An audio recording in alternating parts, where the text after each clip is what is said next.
الحكم بالإعدام هو إحدى العقوبات المخيفة لأي إنسان، فبعد صدور حكم الإعدام وحلول موعد تنفيذه يتم إخراج الجاني إلى ساحة الإعدام لينفذ فيه الحكم، وفي هذه الساحة تكون الكلمة الفاصلة لأقارب المجني عليه في تنفيذ الحكم أو العفو، وفي الغالب يتم تنفيذ الإعدام، لكن في بعض الحالات يتم العفو. وفي هذا الفيديو سنشاهد حالات تم فيها العفو قبل لحظات من تنفيذ حكم القصاص.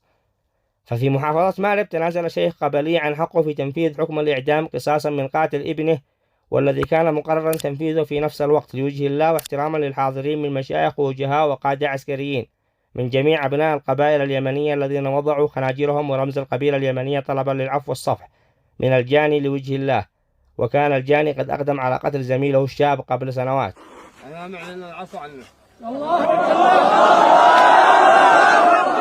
وفي محافظة مأرب أيضا قام شيخ قبلي بالعفو والسماح لوجه الله الكريم عن قاتل ابنه، حيث قتل ابنه عن طريق الخطأ، فسارع أهل الجاني إلى إيصاله إلى أمام منزل والد المجني عليه محكمين ومسلمين رقبة ابنهم إلى أمام والد المجني عليه، والذي رد بإعلان العفو أمام الحاضرين. لك في شمالها وإحنا إخوان وأصحاب وجينا محكمة. هذا السيارات من قدام الحكم، وهذا توفية المحكمة، وهذا عبد الحق مقدمين لهم. وانتم الجميع وعبد الحق مسامح دنيا واخره. البيض لك بيض وجهك. ما خلاص. لا خلاص ما تدخلون. خلاص خلاه وجهك. عند ربي القلب تدرك البيضة.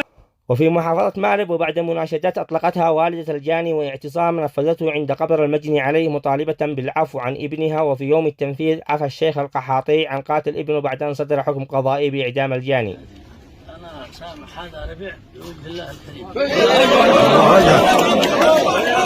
وفي محافظة المحويت نجحت وساطة قبلية في إيقاف تنفيذ حكم الإعدام وإعتاق رقبة الجاني محمد البرعي من القصاص بعد أن عفى عليه والد المجني عليه في ساحة القصاص، وهناك حالات كثيرة تم فيها العفو من أولياء المجني عليه.